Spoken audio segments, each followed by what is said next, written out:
Hi, I'm John Mallis. Welcome to this live edition of Connect with me on the showroom floor at Ventura TV on this Thursday morning. Glad you're here. Today we're talking city politics. A special guest in the house today, the day before the mayor's appearance here on the program.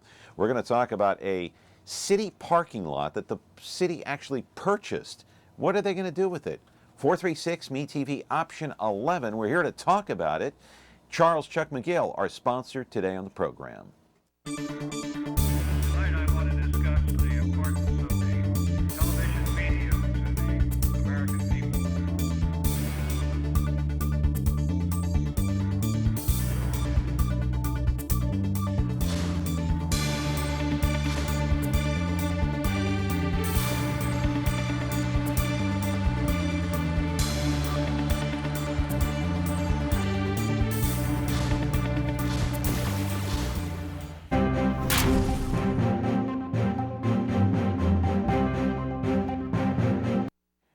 Back here on the program, Connect with me on MeTV Fresno. So glad you're here on a Thursday morning, of course, and a lot to talk about on this day for the next hour or so. Some of these city issues that are facing us. A quick programming note, maybe you've seen the promo, maybe not, but tomorrow is the big day when the mayor shows up here, his first appearance since being elected. The mayor of Fresno, and he is facing his first big test, talking about a sanctuary city. We'll ask him about that tomorrow and some other issues that are on the forefront. Boy, right out of the gate, he has not even been in office 2 months, and already he has faced protesters here in the city of Fresno over this very single issue.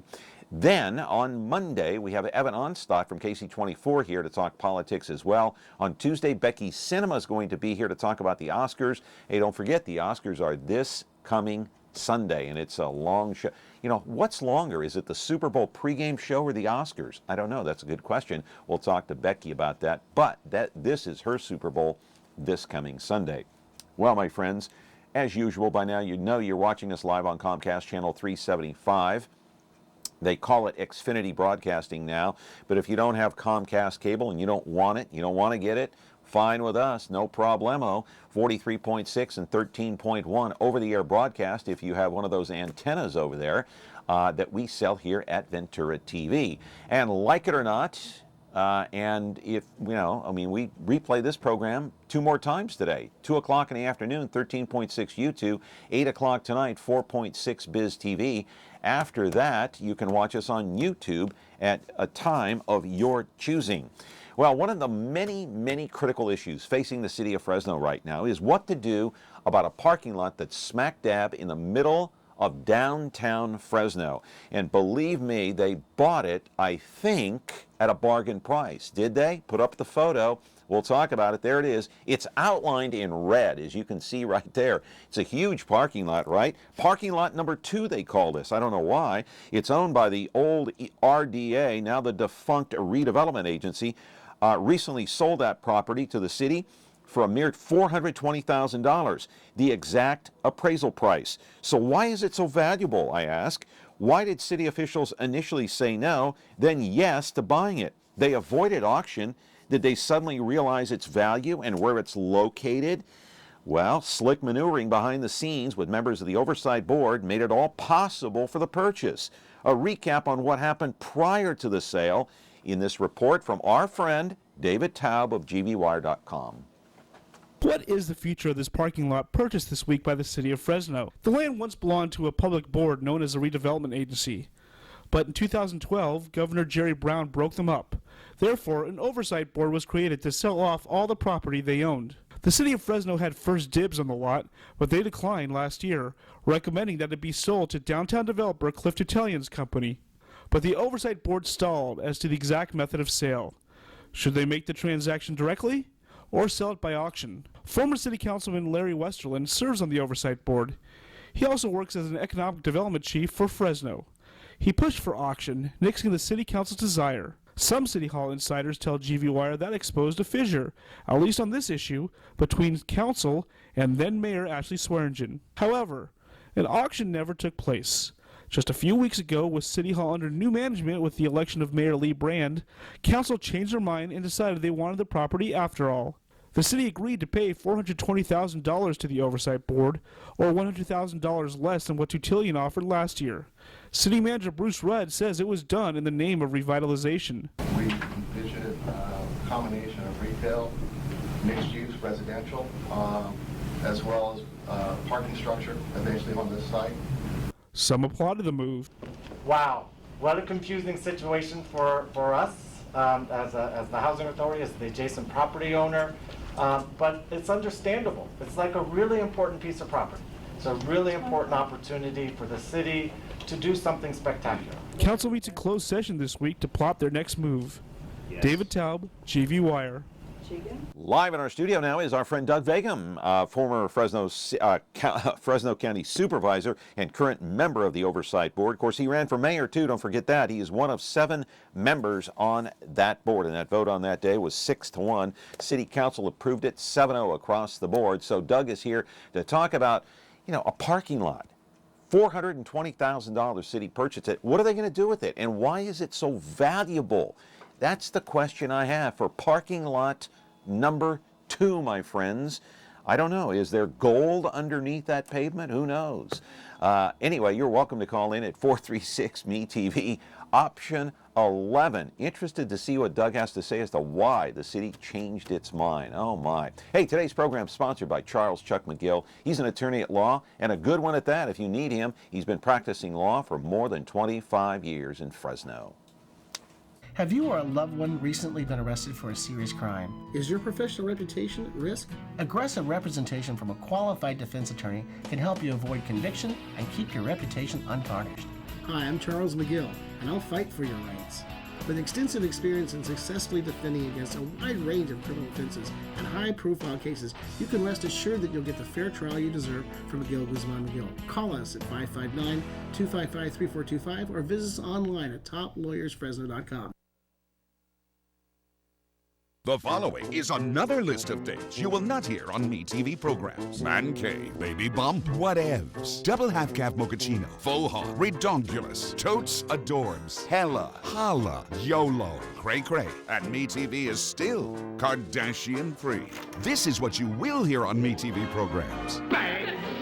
Welcome, Denham. The Twilight Zone. About Bulls. I object, Your Honor. Mr. Grant. I hear you right. You heard me right. MeTV. Thanks for listening. Well, if you'd had $420,000 cash in your pocket, would you have bought this parking lot? Parking lot number 2 in downtown Fresno. Doug Vagim is here. Good morning, Doug. Good to see you. How are you, my friend? Good to be on. Thanks for having me on. Hey, thanks for coming in. So, why is this parking lot so important to the city of Fresno all of a sudden, when initially they said, no, I think we'll pass, you can put it up for auction and we'll see what happens. And then all of a sudden, on a dime, they switched. Well, they've bought a lot of property downtown under the redevelopment, reorganization, or dissolution, as it's called by the official title, that the governor signed a bill back in 2012 to dismantle all these agencies. Right. And you're supposed to sell all these various properties to these various agencies, whatever the RDA owns. To rid whatever they own, to get it back to whatever agency or private hands. The mission, of course, of the Redevelopment's Oversight Board is to ensure the fact that the funds, one, will be maximized to a degree, whether it's today or down in the future, that all the agencies will be sharing as much of the tax dollars generated from land that is either privately or publicly owned. In this particular case, the value of that land 2 years before, 2014 approximately, was appraised at $520,000. That's $100,000 more. Correct, and that's the price that Mr. Tutilian put down on his letters that he would bid, and he added a couple, I think. And just to clarify, Cliff Tutilian is obviously he owns, or he bought that PG&E building, the old PG&E building that sits across the street from that parking lot. And he wanted that lot, right? And Parker Rambler, he's creating a school there. Parker Rambler building. He's creating a school, actual school that. And he's rehabbing and going in and doing things that everyone is encouraging folks who have the ability to do so come downtown to redevelop. Why didn't he get the lot?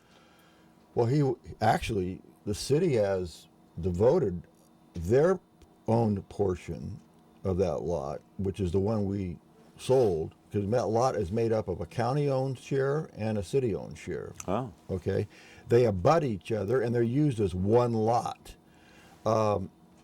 The Titalian part was all the city's part for his purposes to attract the contractor, developer, designer Tudu Perini Right. into a downtown building.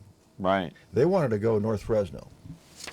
And it's my understanding, according to Titalian's letters to us, that he was encouraged to attract them to a downtown building. They were encouraged to come downtown. They said there's no parking. City said, well, right across the street's parking lot, and we'll devote it all to you. Yeah. So they went through the effort of making it from a public lot that you and I could go use to a privately controlled lot only for Titalian and Tudu Perini with permits that they put on their windshield and etc. Okay. So Titalian said, I need that lot. I'll put that much money on it. I want to buy it. And the He city, was ready to buy it for $520? 5 plus. I think he offered over 520 just to make sure. Wow. Okay. All right. Now the city had decided that they had indicated that the high-speed rail folks were interested in it way back in December of 2015, as they have with other lots, like the Merchants lot, for example, where there was a auction in front of us. And the price was run up to a point where high-speed rail ended up having to pay, and they didn't even know that the city could have taken the lot and said... Because the city had right of first Right refusal. of first refusal. So they went ahead and left it. And they sat there at high-speed. It was amazing to watch. High-speed rail doing a bidding. They got a $9 billion treasure chest sitting there, and they said they gave up because... Frazier beat them out in the auction. And can you believe that? High-speed rail with all the money in the world, and they gave up and said, we can't go beyond this certain price because that's all the authority They had. didn't want to. Well, they went back. Then they found out that the city could just go buy it out from underneath Frazier and pay him the price that he bid. So everybody ended up paying extra money for a lot that is going to end up being used as a public-private partnership according to high-speed rail. But how did it end up that the High-Speed Rail Authority and the Fresno Housing Authority ended up in a bidding war? Okay, now and see, Frazier was out of it. Because Titalian was out of it. Because you had two different mayors and a council, and the council differed with the previous mayor big time. That they didn't want to go the direction that mayor wanted to go. So had Swearingen stayed on, who would have gotten that lot? Would it have been Frazier or we would have probably gone to auction then, and then everyone would have bid the living daylights out of each other. My concern was this, John. I didn't want a private guy bidding against the public agency. It makes no sense. So Frazier would have been bidding against the High-Speed Rail Authority, or Titalian, or other developers, or other developers. Now, maybe even the Fresno Housing Authority would have jumped in. Yeah, and they could have. So what changed after Brand became mayor? The concept of what that development would be, I believe. I think my own opinion, and basically when you read the Housing Authority's own website, they already had plans drawn up and renderings on their website. As to what to do with the lot. A big housing project on that. Let's put up the photo again, Doug, and you can see the parking lot. It'll be outlined in red right there. From that high shot, that's an aerial shot, of course. So what are we looking at there? Yeah, so part of that lot right there, and you show in green, is county owned. So the lot we're talking about, they sold is about half of that, okay? Mm-hmm. But that is the way that lot is used today, is exactly that way, county and city owned. Now, my concern was this, John. On the top side of that thing is the housing authority, and right next up, just south of that, towards the logo, Connect With Me logo is the Fresno County Health Department. Okay. Hundreds and hundreds of employees work in that building, and they need to use that parking lot for the rank and file parking. All right. I was on the board in 1990s, where it all blew up, where the city was going to use that parking lot exclusively for only city patrons. And we had to remind the city, hey, county owns half that lot, Okay. And we'll just block you from getting into your lot. So we worked out an arrangement that they would honor county permits without having to buy a city permit, and they would honor the county's need to use the alley that was there for all their publicly owned vehicles, the ones that the health department people go out and inspect restaurants and that kind of stuff. So my concern here was, look, city, you're the best entity to decide with a high-speed rail in mind that since they want it, and you need to do a public-private partnership, that you take in concern the county piece, the health department. There's masts and towers right next to it at the bottom of that picture. Everybody needs to be brought in to the picture on this deal.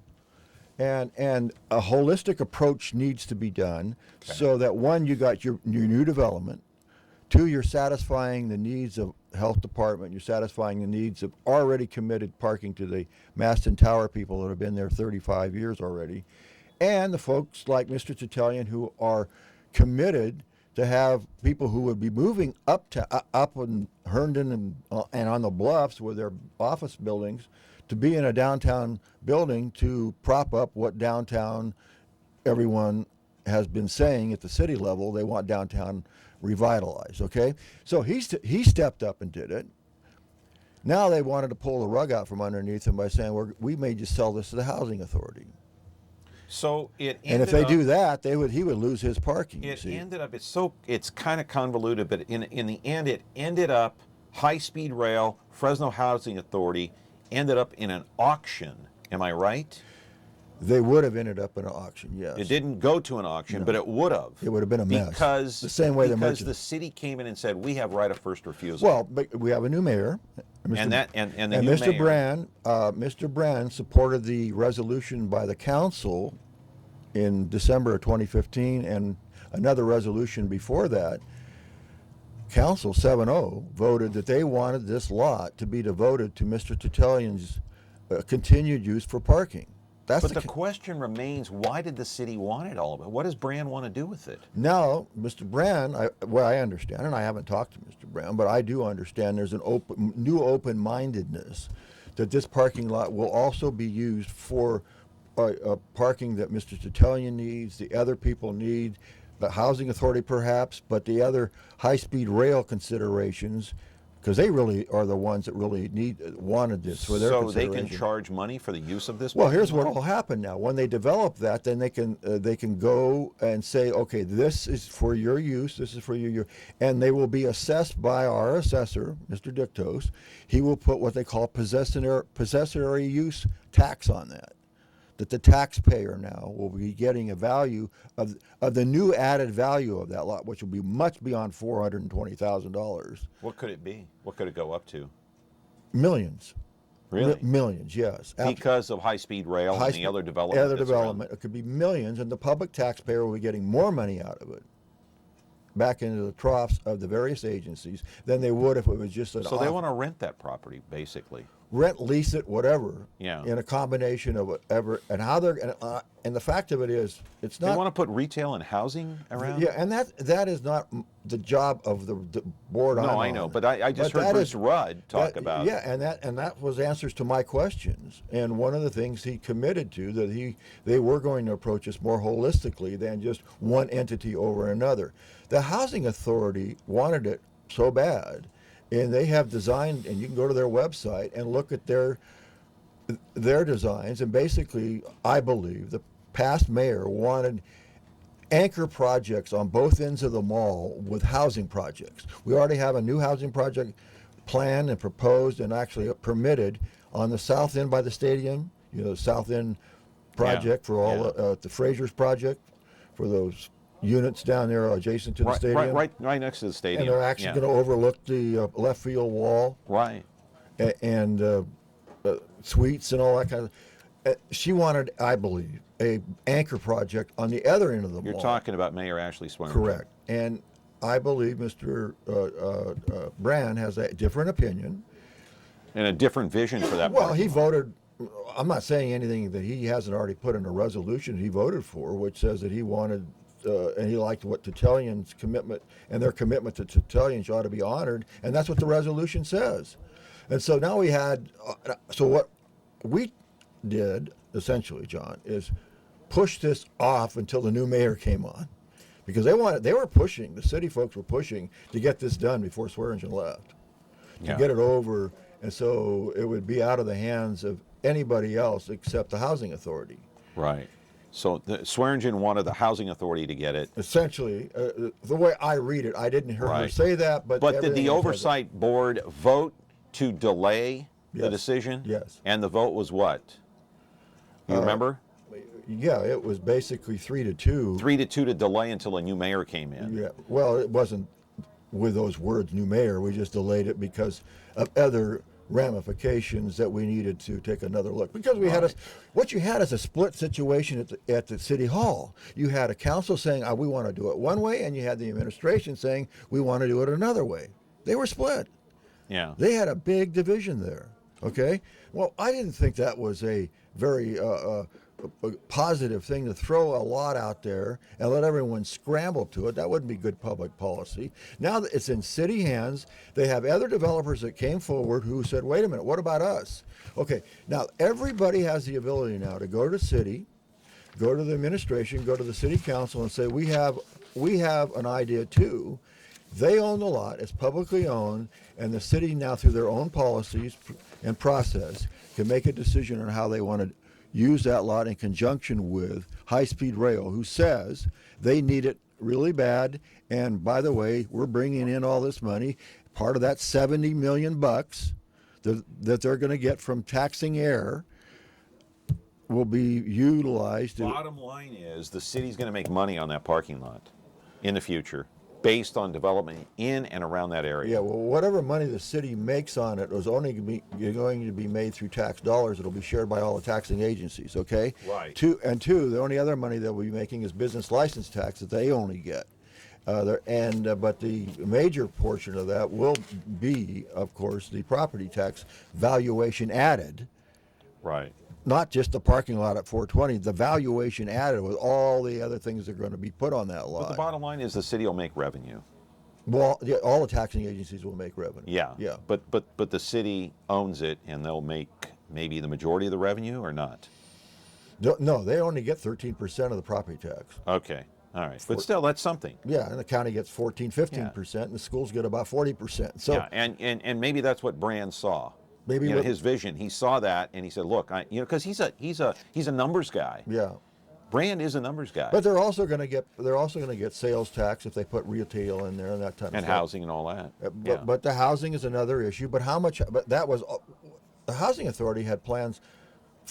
They had said that they had commercial plans also, but they're really, if you look at their renderings on their website, honestly, in my humble opinion, and I don't want to speak out of turn here, but it was a very big housing project. Contentious issue, no doubt about it. Parking lot number 2 in downtown Fresno, creating a lot of controversy, of course, over the last few months prior to the first of the year, and then when Mayor Brand was sworn in, it got taken care of. 436 MeTV option 11. What do you think about this issue? Is it a waste of money, or is the city of Fresno investing in Mayor Brand's vision? 436 MeTV option 11. Also, today's program sponsored by Charles Chuck McGill. He is an attorney at law. Have you or a loved one recently been arrested for a serious crime? Is your professional reputation at risk? Aggressive representation from a qualified defense attorney can help you avoid conviction and keep your reputation untarnished. Hi, I'm Charles McGill, and I'll fight for your rights.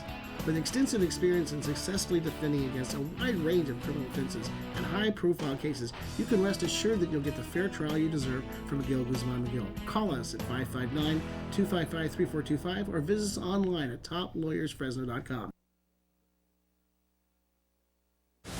The Justice Network is here. If you haven't tuned in, you're missing a great lineup of gripping stories of real crime, plus an unprecedented effort by viewers like you to play an active role in making your community safer. You can help support law enforcement by providing information that may lead to the apprehension of dangerous criminals or find a missing child. Great shows and your chance to fight crime, only on the Justice Network. Back here in the program, talking to Doug Vagim. He is a former Fresno County supervisor, and he is a member of the Oversight Board, one of 7 members. We talked about the parking lot, and one of the other major issues facing the city of Fresno, I'd say this, is that maybe this could perhaps be the second most important issue facing the city of Fresno, besides that parking lot issue that is now taken care of, my friends.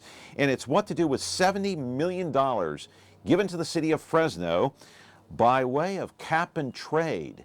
Yes, cap and trade. And I said $70 million coming to the city of Fresno. A lot of people up in arms. They don't want that money spent on downtown revitalization. They don't want that money spent on high-speed rail. So what do they want it spent on?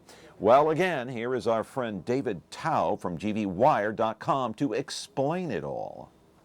Nearly 100 people attended a community meeting Wednesday night at the Byrne State Building in downtown Fresno, talking about how to spend $70 million coming to the city. This program is about transforming communities, and this is your community, and we want to know how you think that can happen and how our program can be structured to best facilitate that. Among the attendees of the meeting included Mayor Lee Brand, as well as known community advocates like Ashley Warner of the Leadership Council for Justice and Accountability and Sandra Seldon Castro of Building Healthy Communities. While the chatter has been about spending the money in and around the high-speed rail projects currently under construction, some have questioned the idea. But we need to make sure that that $70 million is going to where it needs to go and not to downtown revitalization and just the high-speed rail. And so what we're planning... The money comes from state cap and trade funds, designated to help disadvantaged communities to improve the environment. A final review of how the state plans to spend the money in Fresno is expected in April. David Taub, GV Wire. All right, our buddy David Taub over there at GVWire.com putting it all in perspective for us. He was a guest here on Monday, but what to do with this $70 million, and 70 mil is a lot of money. It's a lot, even for a city, an entity. So Brand and company and the city council getting pressure from these groups. Hey, don't put it into downtown. Don't put it into high-speed rail. What are they going to do with it? Well, wait a minute. What should they do with it? Yeah, well, first of all, I want to give credit to David Taub, George Hostetter. Both of them have filled in. CVobserver.com. They both filled in the gaps now where the B and the other media cannot be. Yeah. And they've really done a good job. And David's new CV Wire with his video it's very good. I mean, it's a real good resource. And shows like you can use this where it's not available on the other media. So what to do about the money, and what should they do with it? That's a lot of money. Well, first of all, that's cap and trade. Basically, it's taxing air, okay? And it's the old adage, the manifesto of take from those who can and give to those who can't. Well, this is a taxing the air. They're taking those who say are over the greenhouse gas threshold that they put on some state law limit, and taking an assessment from those folks so that is cash to pollute. So they can keep putting greenhouse gas in the air, but they got to pay the state money, okay? So it goes into a trough of money, and they start doling it out through auctions. And they found out that the auctions weren't going that well, and not many people were bidding on it, so they had to have a reserve of money that they're doling out. And Fresno and LA got a big chunk of the first part of this type of a reserve money that they have in that pool. Fresno got more than LA actually, and it was really done with the mission to aid high-speed rail to come in and let's say help Fresno with the impacts that high-speed rail will do and need as they move into Fresno with the station and all that kind of stuff. Now, that money is devoted into a certain area. That's really where it is. It's not a wide-ranged piece of money. It's got tight limits to it. Oh, so it does have limits. I was just going to ask you that. Mm-hmm. So they can't, I mean, if they wanted to go down to, let's say, Chancey Park and do some upgrades by using that money, they can't do that? Well, that's within the radius. I think it's a mile radius with the stadium, with the station as the center point. with a new Okay. proposed station. But they can't go up to River Park in No. North Fresno No. and No, it's start really devoted- installing any kind of improvements over there. The center point is basically the station. Downtown, Yeah. within a mile radius. Right, and one of the but to the city's discretion, whatever they want to do with that money. Am I right? Well, the mission is to hire folks for Hang on, caller. and primarily disadvantaged communities, and for projects that will aid the high-speed rail and revitalize downtown Fresno. They're going to be up in arms. Well, yeah. If that goes to high-speed rail and aiding high-speed rail in any way, shape, or form, I mean, Doug, listen, you've been around here a lot longer than I have. You know this town inside out. Look what's going on in southeast Fresno. Oh, yeah. Southwest Fresno. You Right. saw the article in the Bee maybe last Sunday. Deplorable conditions in some parts of southeast and southwest Fresno. They're going to say redevelop some of these areas with some of that money. John, There could be a fight here. John, when I was running for mayor, one of the things that I was saying that right across the tracks is what we call West Fresno or Old Chinatown. Yeah. And they have wonderful shops that were built in the 20s and the 30s and the 40s and Right. the 50s that are empty. But streets and lots of parking right in front of them, what they're trying to do with a Fulton Mall, and they're empty, okay? Right. And there's some people who are moving in there, like a guy named Chef Paul's, is a wonderful restaurant. They're trying to do it on their own, but the fact of it is that place is begging for some attention by the city, but they're all making attention just around the east side of the track. But some of these people that were at that meeting where David was, they're saying, look, downtown is getting a lot of investment. You guys got Semi has been down there, all these other people coming in, Bitwise. Use some of that money in some of the other parts of town that are in need, because there are some deplorable conditions in some of these areas, southeast, southwest. Let's take this call here. Go ahead. You're on the air, caller. What say you to Doug Vagim? Hey, regarding the cap and trade monies that are coming down the pike, is this going to be an annual thing? Are we going to see this as opportunity every 12 months for these monies to be made available for worthy causes? And my second part of my question is, what constitutes a worthy cause? If it has to be spent by the municipality, or can it be offered up to special groups that, let's say, support services for homeless, or relocation for homeless, or perhaps facilities that might rise up? All right. Yeah, we get it. Okay, I'm thank good. you. Yeah, thanks. The mission of that money is to spend on reducing greenhouse gas in whatever way they can. So they assess people with greenhouse gas that they've targeted as having too much greenhouse gas. What is greenhouse gas? Anything that burns. Yeah, Is they it can green? burn your fireplace. Well, if you burn a industrial furnace to produce steam, you're Right. creating. No, I you're understand. creating a greenhouse gas. If you have a fire- You and I right now are creating greenhouse gas. If you have Okay. a fire pit in your backyard, you're creating greenhouse gas.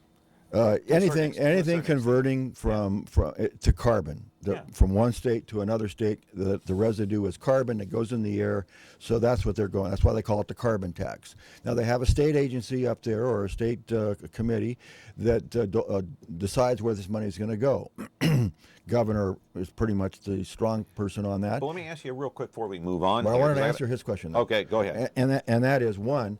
Is that they have a full discretion on where that money goes. There's limits, though. The limits are to designing and expending that money so greenhouse gases are actually, and the new projects are lowered. But here's the problem. It's like the smoking tax. The less people smoke, the less money you get. The more people get more efficient and reduce their greenhouse gas, the less money they get. But they get dependent on this money, okay?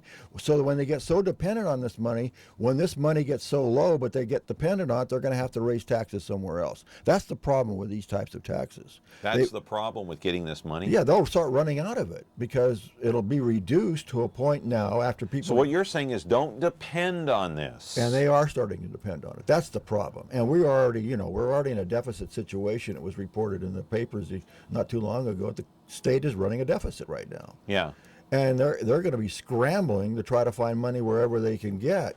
Now, the problem is with this money, it also comes with a lot of strings on it. For example, one of the things that the state has passed and insisted, then the council and Mayor Brand voted for it when he's on the council, to approve a mandate that they have to hire the folks that are in the training programs of different labor disciplines, whether they're carpentry or electronics, and they've signed a project labor agreements, right. which right in front of you, if you remember, Mr. Brand said he wouldn't vote for. Remember that little thing you had out there at the country club that was sponsored by, what was that group's, California Contractors Association? Yeah, I believe that was it. Well, he said he wouldn't support project labor agreements. Well, now he's supporting project labor agreements. That says they can't hire people that are being trained by a private industry to become journeymen in the fields that they're working in. They only can come out of union programs that are run by the union. Now, I don't have any problem with unions, love them, but shouldn't it be everyone have the opportunity to put folks that they're training into a program? No, if they're not in a union program, they cannot be hired and have that money that's coming from cap and trade be expended on their salaries. So I got to wrap it up here because I got to go to break. But basically, in a nutshell, is what I'm getting on this $70 million. It's kind of like winning the lottery. I mean, it can be a good thing, but it can also be a negative thing because you become dependent on that money and where to spend it, how to invest it. So I see two problems with this money. The city should not become dependent on this money, number one. And number two, they're going to have a fight as to how and where to spend it with these groups. Oh, absolutely, because all these groups are saying, gee, that's money that everyone should have at. Yeah. But they don't realize there's a lot of strings on it, including who they hire. Wow. All right. So we haven't heard the last of this $70 million. It's kind of like winning the lottery, my friends. Don't depend on it because it could run out and then you may not get another winning lottery ticket. 436-MeTV option 11. 436-MeTV option 11. We have an open phone line. Back in just a moment. When you like Ventura TV Appliance on Facebook, it's nice. But when you love the KitchenAid appliances we deliver, it's even better. Our website is cool, and it's a good place to start. But you really should touch the merchandise before you buy. Save big with KitchenAid. Right now, get up to a $1,000 prepaid MasterCard when you purchase select KitchenAid appliances. Get the best selection, price, and service in town without waiting. Come in to Ventura TV Appliance and touch the merchandise today. Have you or a loved one recently been arrested for a serious crime? Is your professional reputation at risk? Aggressive representation from a qualified defense attorney can help you avoid conviction and keep your reputation untarnished. Hi, I'm Charles McGill, and I'll fight for your rights. With extensive experience in successfully defending against a wide range of criminal offenses and high-profile cases, you can rest assured that you'll get the fair trial you deserve from McGill, Guzman McGill. Call us at 559-255-3425 or visit us online at toplawyersfresno.com. Back here on the program, talking to Doug Vagim about a lot of different things. So the city facing some issues, what to do with that parking lot, what to do with that $70 million. You know, Doug, if they give that money to me, I can tell them what to do with it. They can put it in my bank account if they'd like, but I don't think that's going to happen. But this is a big political issue, and I want to move on here. Some protesters around the country outraged, of course, at the, the president's new immigration policy. And we have so much water here in the Central Valley as well. So those are two major issues, but I want to talk about water first of all. I want to roll the videotape and show you what's going on because there was an emergency order taking place yesterday in Fresno County. That's the wrong video, right? No, that's the right video, actually, right there. We're talking about the San Joaquin River causing some major concern downstream. Parts of Bluff Point Golf Course in northwest Fresno flooded by a levee break. Owner Jim Perez telling us that he's very concerned about the releases, more than 8,000 cubic feet per second coming down out of Millerton. That number could get even higher. So many people in different areas are worried about flooding. All right, we're losing so much water downstream, all falling into the Pacific Ocean. And so right now there's an ongoing push to build Temperance Flat at a cost of $2 to $3 billion, if not more. But that could take years, maybe decades before it gets off the ground. Doug, is it going to get built? Well, first of all, with Oroville sitting there with all its needs, and Oroville qualifies for that Prop 1A money, Yeah. I think they could have a real big competition now of getting that expected Temperance Flat money being diverted over to the Oroville fix, because there's really no money to fix Oroville out of the state's treasury when they're So you already. think that money for that for I the- guarantee you, there's going to be a push to go get that money for Oroville. Guaranteed. Really? Mm-hmm. How much money was in there? About $2 billion. 2.7, I think. $2.7 billion. Yeah. That was supposed to go to Temperance Flat. For Temperance Flat type development. Now that's reservoirs, okay? Right. Remember, Oroville's a reservoir, and it's also for shoring up reservoirs and guaranteeing that the reservoirs will be in existence. So there's a lot of loose language. I sat on your show way back, and Mr. Tal Cloud was with me, if you remember, and we both agreed it was nothing but a jump ball type language in that proposition that could be interpreted any way they wanted to interpret it. And so it's my fear is that they'll interpret that money that was carved out for that type of use for temperance will be going to Oroville to fix it. But Fresno County now, the officials here, you saw the paper this morning maybe, I don't know, they declared a local emergency, worried about flooding and Tranquility, Mendoza, Firebaugh. Which usually flood when... Which, yeah, usually they do. So what's more pressing? Is it this area here with Temperance Flat? Is it Oroville? You had nearly 200,000 people evacuated. Correct. Just a short time ago. Can they split the money? Oh, yeah, they can do whatever they want. But what these folks need, and I think Mr. Mendes told you yesterday, they needed about 800 and some odd million bucks to just begin the process. Just to get started. To put the first brick down. Well, just to do the environmental work and the engineering work and the. Well, he told me that the U.S. Bureau of Reclamation has spent $32 million just on studies. Well, they've been doing that since the 40s. 32 million on studies. Yeah, but that's primary. Over 40 years. Yeah, but believe me, it's a brand new day environmentally, okay? Friant Dam and Pine Flat Dam, if it was started today, probably would not be built till into the 21st century with the new environmental laws. We have really hamstrung ourselves. Now, with the new EPA coming in, a new EPA administrator and the new administration, perhaps the federal laws will be loosened quite a bit on that. But our state right now, John, is at a point where it's the new Soviet, and we. What do you mean by that? Well, they're so government controlled, so they just believe in without a government telling everything and each step of the way, you're not going to move, and so this could be a process that's going to outlive everybody. That's amazing. So you don't see this. You don't see this being an issue here in the Fresno area with Temperance Flat? Well, we'd all like to see it. As Mr. Mendes was explaining, it does more than double our capacity. So so I think what you're saying is that Oroville, in terms of priority, if the state were to make priorities, the priority is Oroville. You got 200,000 people. You got 200,000 people had to leave their homes. Yeah, I know. And you're talking about an entire city possibly being flooded. Multiple cities, yeah. Yeah. And the fact of it is flooding a campground at Mendota and Fireball is a far cry from different of having an evacuating an entire city, and then cities down there near Oroville. Yeah, well, collectively 185 to 200,000 people. Yes, they hit the. Now, years ago, of course, I did a story when I was in Sacramento as to what would actually happen if Folsom Dam, there was a breach there, and Sacramento would be 15 feet underwater. Oh, yeah. Okay.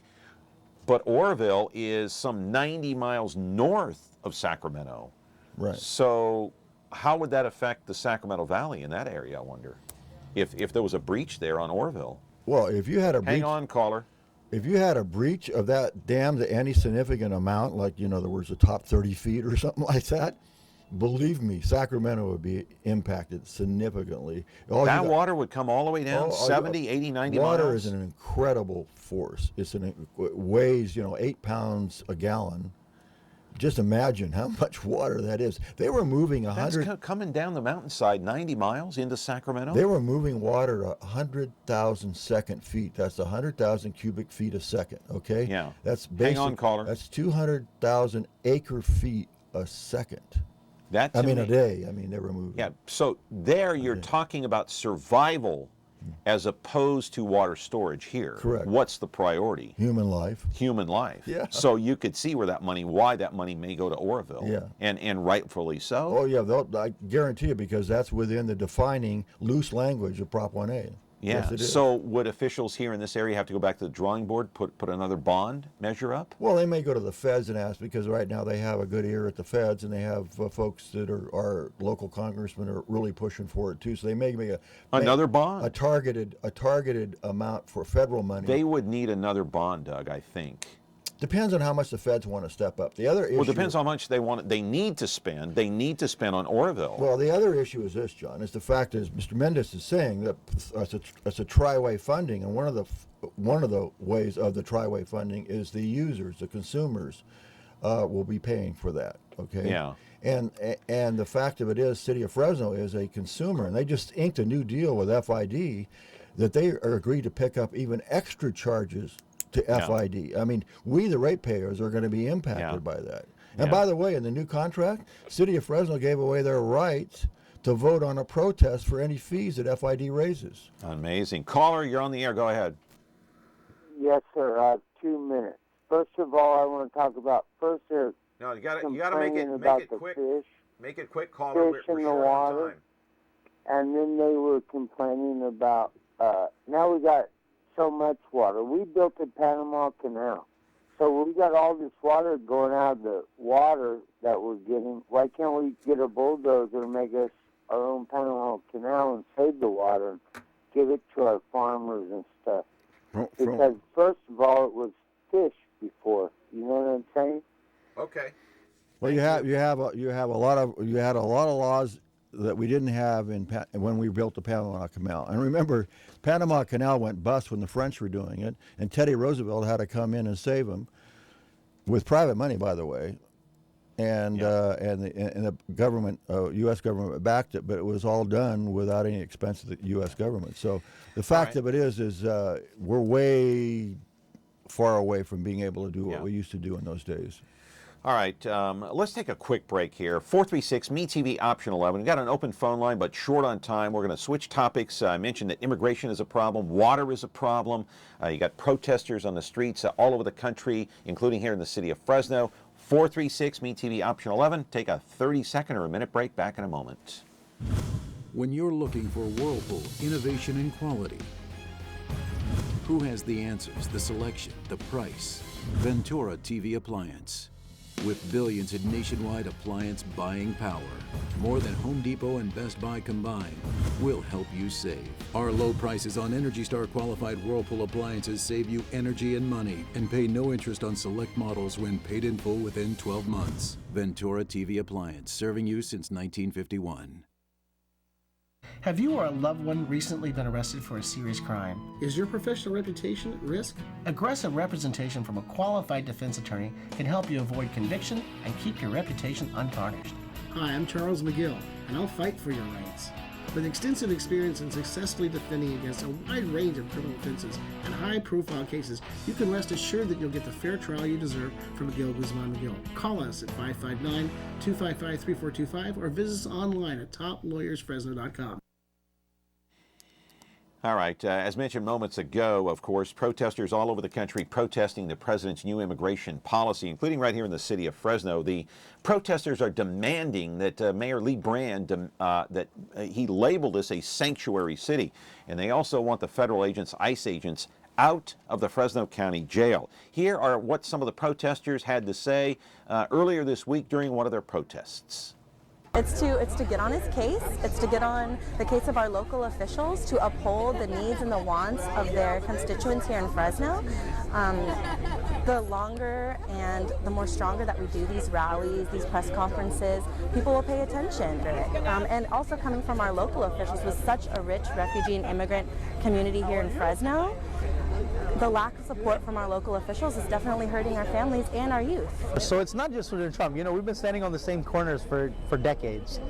But right now, it's at heightened. We're seeing groups at these protests that have never been to anything. And it's not that the protest is going to change a policy, but what the protest is going to do, the protest is going to bring together people who think alike, people who believe the same problems exist and want to change them. And if you bring like-minded people together again and again and again, well, that's somehow going to bring out a solution. All right, as mentioned, Homeland Security cracking down on illegal immigrants, of course, around the nation. Let's roll a videotape and show you what I'm talking about. Of course, that means that 11 million people, maybe even more, at risk for deportation, all thanks to the president's new order. The plan targets the worst of the worst, as Donald Trump likes to say. Even those charged, though, or convicted of just a minor offense are at risk right now. Homeland Security plans to hire about roughly 15,000 new officers and Border Patrol agents to deal with all the possible deportations. As far as the Fresno County Jail is concerned, well, under a new agreement with the Sheriff's Department, there you see it there, ICE agents have 24 hours. They have 24-hour access to the jail and its records. And those agents determine whether or not an illegal immigrant who's either been charged or convicted of a crime should be deported. Sheriff Margaret Mims says that her department is not doing immigration sweeps, and law-abiding citizens, by the way, have nothing to worry about. Since the agreement, ICE has taken in roughly 330 illegal immigrants here in the city of Fresno. Doug, very contentious issue.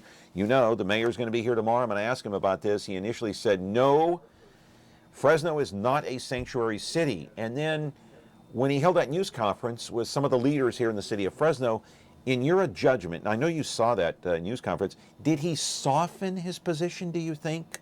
And should he be criticized the way he's being criticized now? I mean, we're still not a sanctuary city. He didn't change his mind about that.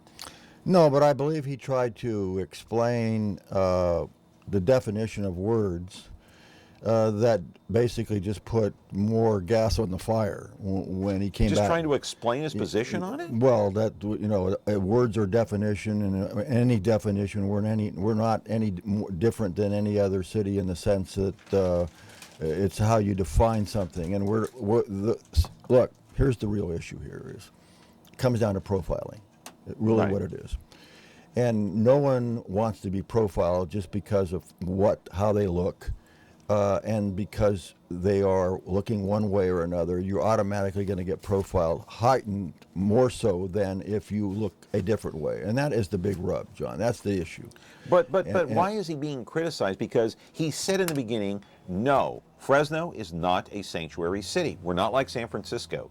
So then later on, you know, you had these protesters come up, and they protested. And then he held a news conference after some of the protests. And then he tried to explain his position in front of Jerry Dyer, in front of some of the city council members, in some of the faith and community leaders. Did that appearance of his explanation appear for him to be changing or backing off or softening? Well, I'm telling you, the conservative community believes he flipped. Believe it. I mean, they're big time having petitions. How could they think that if we're still not a sanctuary city?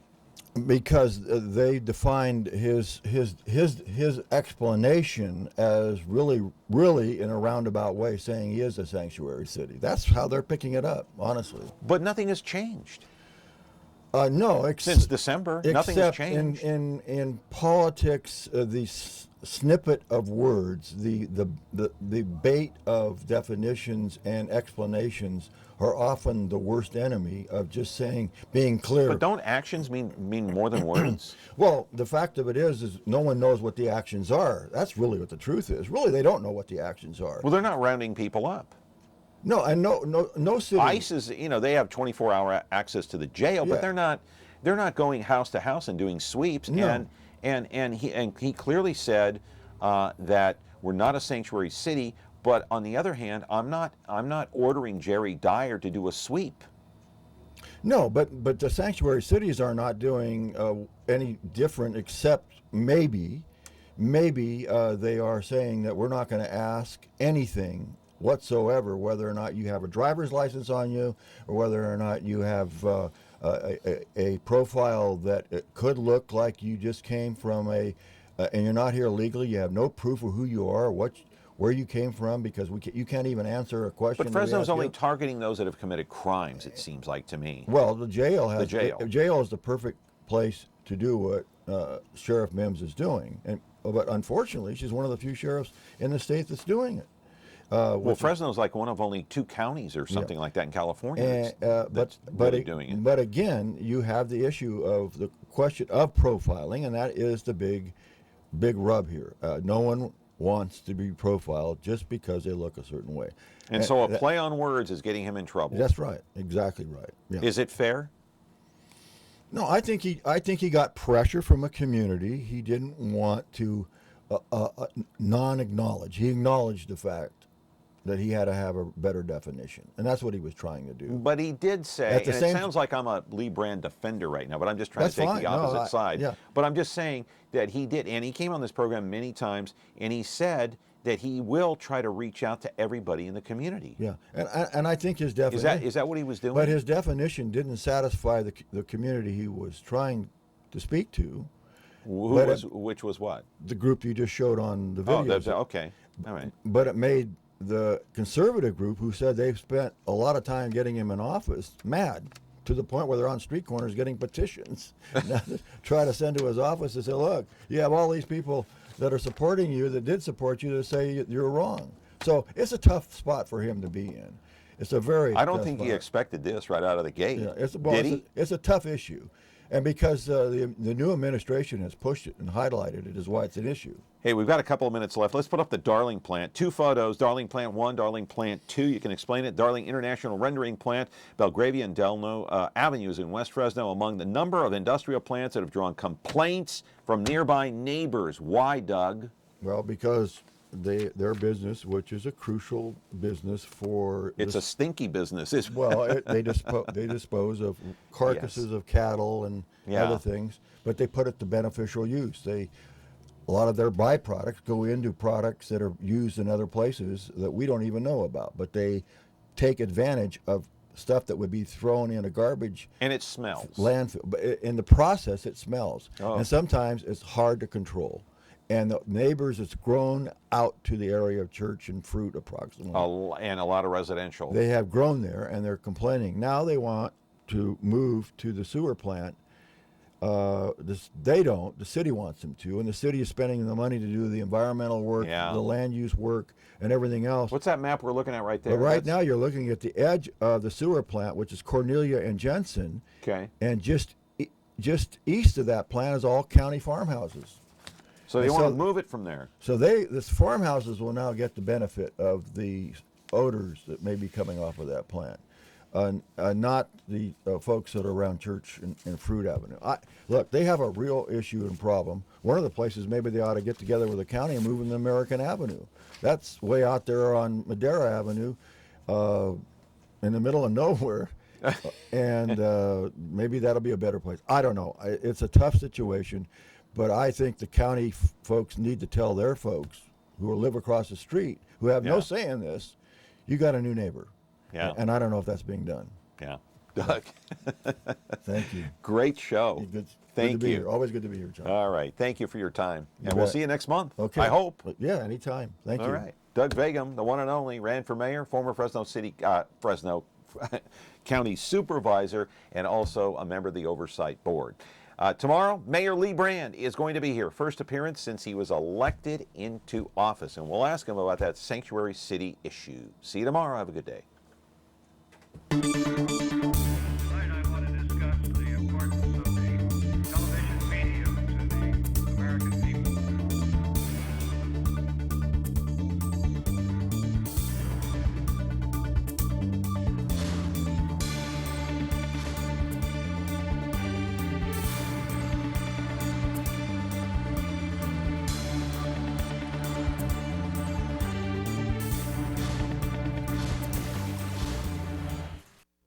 If you have a need to promote your business or event, please consider MeTV Fresno for your next campaign.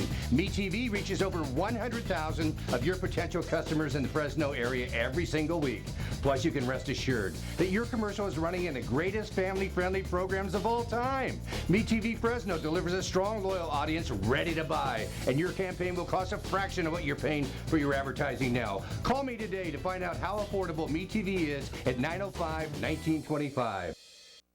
Have you or a loved one recently been arrested for a serious crime? Is your professional reputation at risk? Aggressive representation from a qualified defense attorney can help you avoid conviction and keep your reputation untarnished. Hi, I'm Charles McGill, and I'll fight for your rights. With extensive experience in successfully defending against a wide range of criminal offenses and high-profile cases, you can rest assured that you'll get the fair trial you deserve from McGill, Guzman McGill. Call us at 559-255-3425 or visit us online at toplawyersfresno.com. And away we go.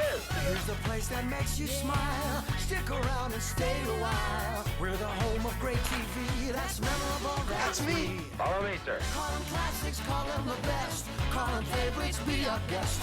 Every day there's more to come. Watch and see, there's only